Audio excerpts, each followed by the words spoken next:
Okay, it's June, and this is an update to what's been going on and what I've been trying to do.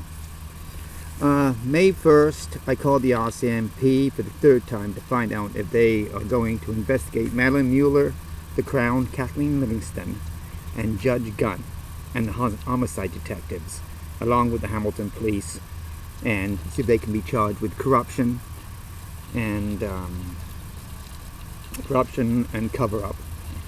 I also called Adam from Go Public, but had to leave a message. The RCMP office, from what the secretary said, the officer, his name might be is Officer Hable. I'm not sure yet. I still haven't talked to him. I've left a few messages. Now it's May the 15th, and I haven't heard from the RCMP or Go Public, but I did send Peter McKay a fax letter of what happened to my son and in court, and I got a reply in my Hotmail. They told me to get hold of Madeline Mueller, which of course is a complete waste of time.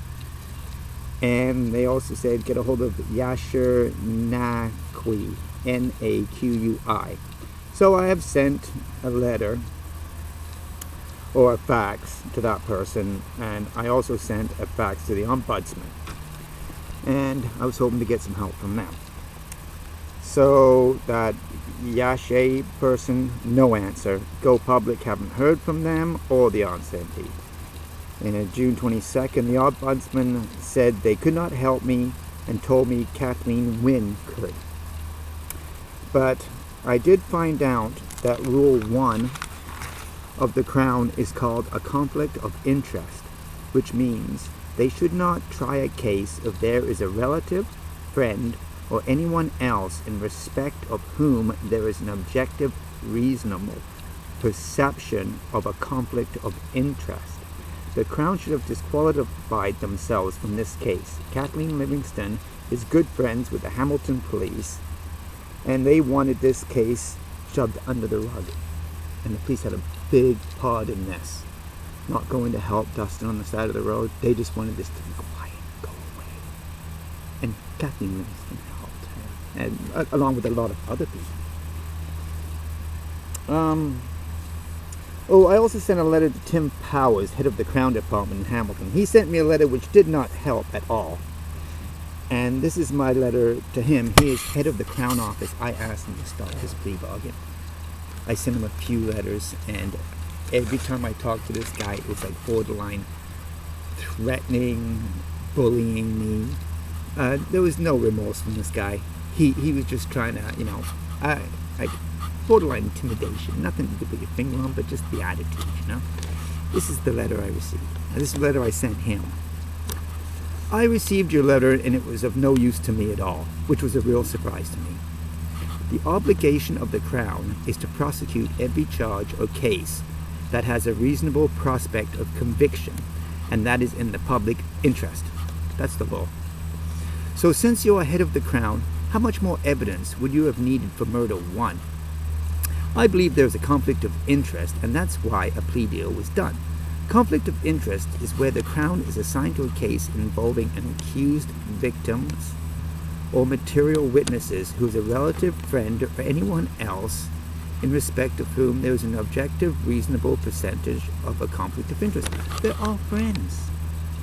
All of them. They're buddies. They go out for lunch together. And the Crown didn't help them, and they're still helping them. The Crown should have disqualified themselves from this case. This was not done in my son's case. The police not going to the 491 calls and being friends with Kathleen Livingston, shouldn't this be conflict of interest?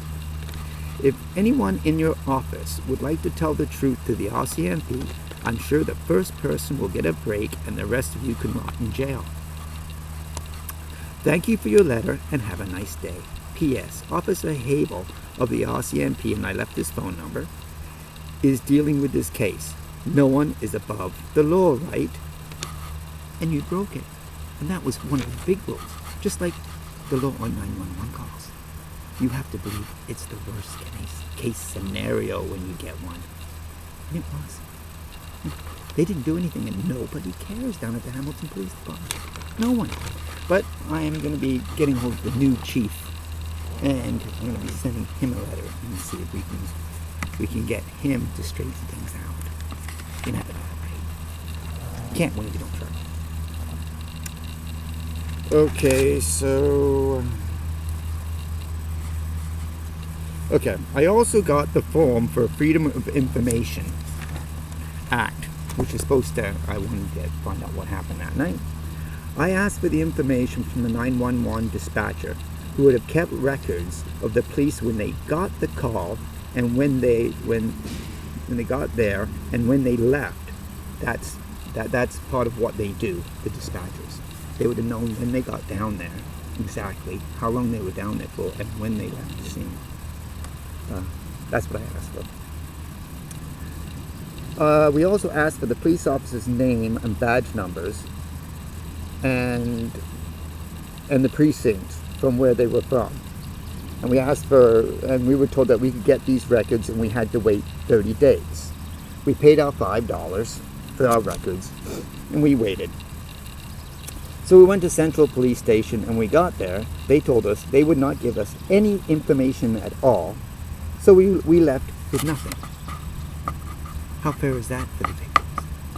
Doesn't it seem like us victims, you think we were the criminals, the way we're treated by these. And these are public servants. Our tax money pays their salaries, and they're allowed to treat us like this. The victims. Wow. I don't get it. And nothing seems to be, no one seems to want to help us.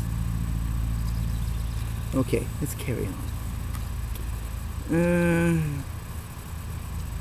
Okay. The woman from the Ombudsman office I talked to was called, her name was Dominique. When she said she could not help, but she told me that Kathleen Wynne could, I asked if she could get me her email, and she said she would send it to me in my Hotmail. But she never did. She knew what happened. I told her we needed help, and we don't have internet where I'm living, so she said that she knew that it was public information to get a hold of Wynne, and she never sent me anything back. And this was a woman. Wow, how caring and how considerate of the Ombudsman's office. Geez, just more people that you think that maybe they all should be fired. Okay. So far, not one government employee has helped me, and their public servants paid for us, like I said. But in the mail, I haven't gone through it yet, but in the mail I got this from the Hamilton Police Services.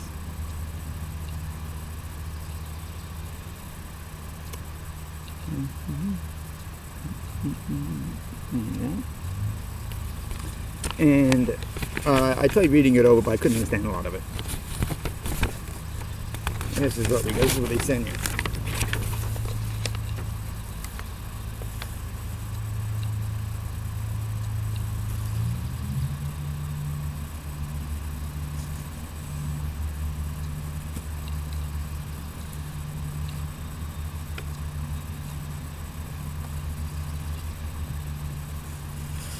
And remember, we wouldn't have to be asking for this information if it had gone for murder one like it should have, because it would all come up in court.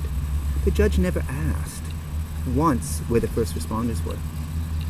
You would have thought that would have been one of the big questions on her minds as it went down on a major highway. Not once did she ask where the police were, or the fire department, or the ambulance. Never asked. Wow, they really picked that judge well. Another one that should have been fired. What do you think? And then this is the second part.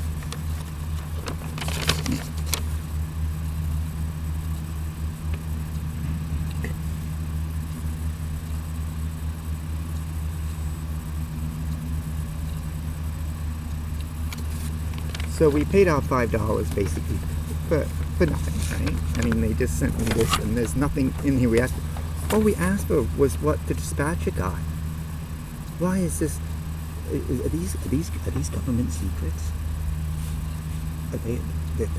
It just seems like this is such classified information. Why aren't we allowed to know what went on? Well, this is as far as I got now. But on this one here, it says something about the Privacy Commission on Bloor Street, East Toronto, the telephone number. There is an appeal fee of $25 for general information.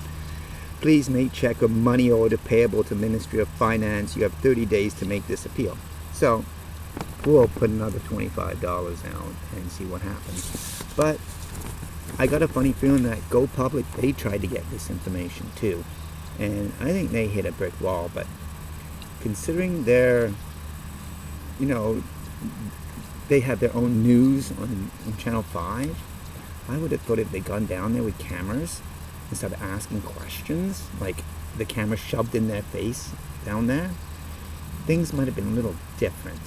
But I don't know what happened to Go Public or why they never got anything, because this is what's going on with me and my family and what happened to my son. It doesn't get any worse than this. And all the people I've asked and sent letters to, and no one seems to care. But I do. I care. And my family cares. And Dustin's daughter is going to care when she knows what happened to her dad. So I'm going to call it, that's it for today. And then I'm going to see what I can do with this and play the silly little games. Just remember, when this does, when the media and the people of Canada want to know what went on, they are digging a hole so deep with all this. You would have thought by now they would have figured that I'm not going to give up on this. I want to know what happened down there, and I want to know why no one went to save them and who they were. They shouldn't be able to hide behind a cloak of what? Secretiveness? Darkness? How many people are involved in this? Wow, it's like a government conspiracy here, and I don't understand why. People in the government that are public servants should be on our side, the victims. We're not criminals here. We're not doing anything wrong. My son didn't do anything wrong. That piece of shit that murdered him, he did something wrong, and the Crown's office did something wrong. Now, if you break the law, shouldn't you go to jail? I mean, the word justice, doesn't it mean fairness? I haven't seen any fairness yet. So I'll call it quits for today, and I will let you know what happens in the future. And I'm sure down at the Crown's office, and what I said about the law for the Crown, that was said by a lawyer. So when they get this information down there, I don't think they're going to be really happy with it, but sorry, it doesn't break my heart. Okay, bye for now.